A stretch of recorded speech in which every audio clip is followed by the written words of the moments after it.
Dulu namanya adalah Barongan.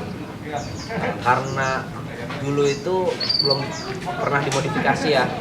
Si ondel-ondel ini kalau jalan itu tangannya tuh gondal-gandel gitu. Jadi bermula awal nama ondel-ondel itu yang apa ya, yang keren itu ya almarhum Haji Benyamin Sueb.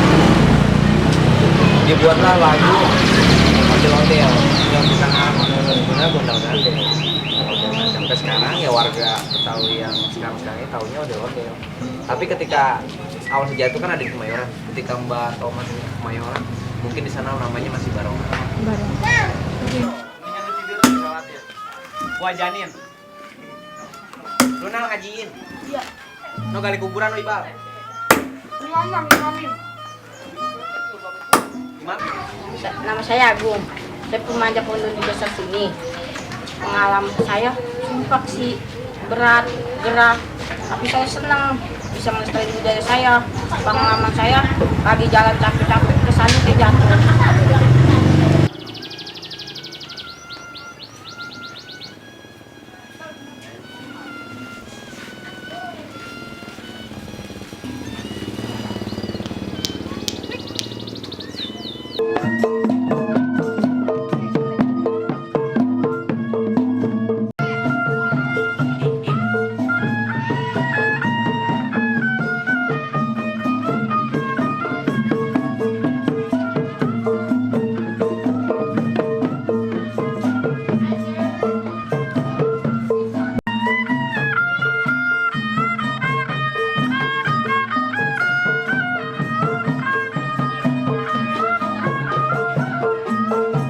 Ondel-ondel, awal muranya namanya Barongan, kolak bala.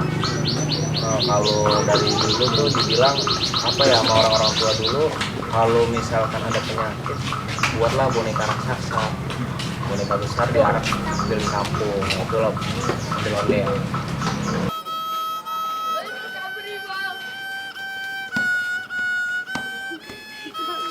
Iya. Jakun deh. Nama gue Sarip, gue di sini berkali permentaian. Gue di sini dari pentaian dari umur 10 tahun. Sekolah pementaian.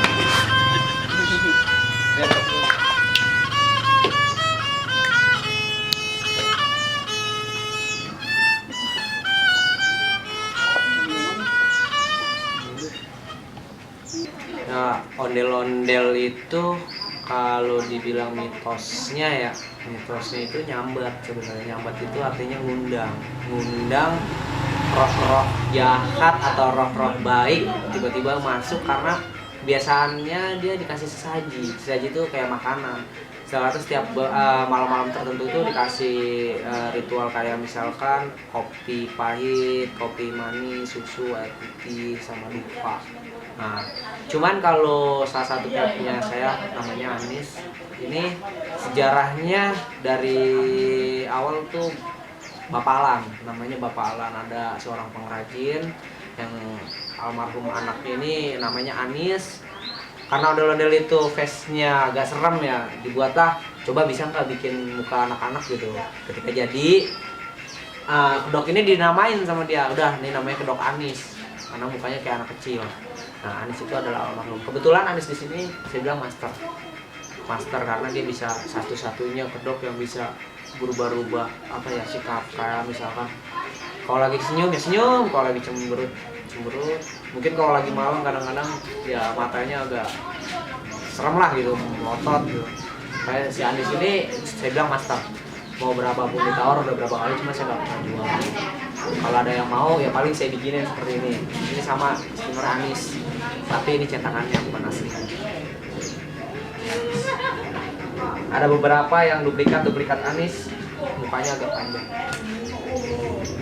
dan cabangnya udah pasti dia gitu, nggak garis-garis. Nah kalau misalkan ondel-ondel sering nyambat karena dia itu iga jarang adalah bambu itu kan jarang-jarang, sama kayak tulang iga kita jarang-jarang. Nah, gampang masuk sih. Udah gitu satu sih kadang-kadang juga kalau ada mobil ambulan, apalagi ya bawa jenazah, kalau dia mukanya menghadap mobil ambulan udah pasti masuk. Makanya kalau ada mobil ambulan, anak-anak untuk antisipasi mendingan menghindar. Kita nggak tahu kadang-kadang kan namanya ini ya apa, orang meninggal itu kan pasti ada arwah-arwah yang ngikut atau gimana, bisa melihat ada kayak model barongan gitu, juga jarang lagi masuk. Dan bukan hanya ondel-ondel, alat-alat musik di Betawi juga banyak yang diisi.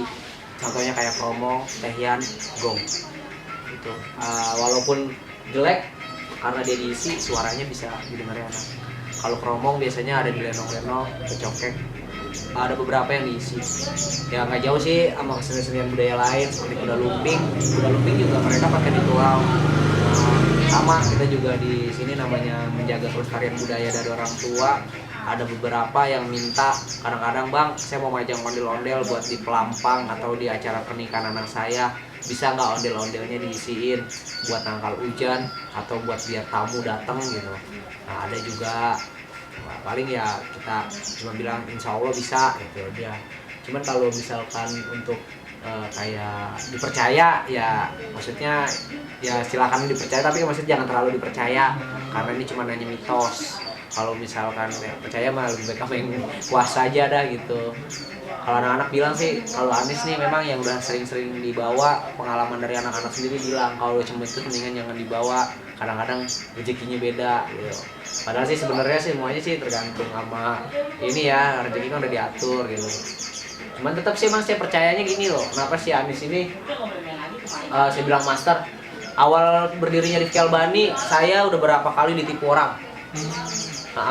Ditipu orang, digunjing orang, pokoknya keluarga pun sampai jauh. Tapi maksudnya saya tetap pakai waktu ini kedok ini, maksudnya ditipu orangnya gini loh. Kita waktu itu awam, belum tahu mengenai di mana sih tempat beli kayak gini gitu kan, di mana sih tempat ini, di mana sih tempat belajar main tehian atau di mana gitu. Ya kita sempat berapa kali ditipu orang, bilangnya ini dijual. Nggak berapa lama kita udah pegang itu alat, datang orang itu bilangnya sewanya udah habis katanya. Dibalikin faktanya ya kan, memang salahnya saya juga terlalu percaya sama orang, akhirnya ya udah berapa kali kita, terus juga yang warga nggak senang anaknya ngikut sini atau gimana, itu udah capek banget deh. Ada anak-anak masalah, pokoknya ada anak-anak masalah aja udah pasti larinya ke sini, sampai kita tuh sempat mungkin bubarin aja lah apalah gitu. Orang tua juga, lu gimana sih dari sekolah ini malah jadi ondel-ondel gitu ya. Baru dilihat sekarang ini aja, ketika kita sering banyak tampil di acara-acara ini, nah baru dilihat sekarang baru orang-orang dukung apa semua buat anak-anak yang pada ikut di sini. Nah itu semua saksinya ya si Anis. Nah saya bilang si Anis ini, makanya saya nggak ini sejarahnya ondel-ondel saya Anis.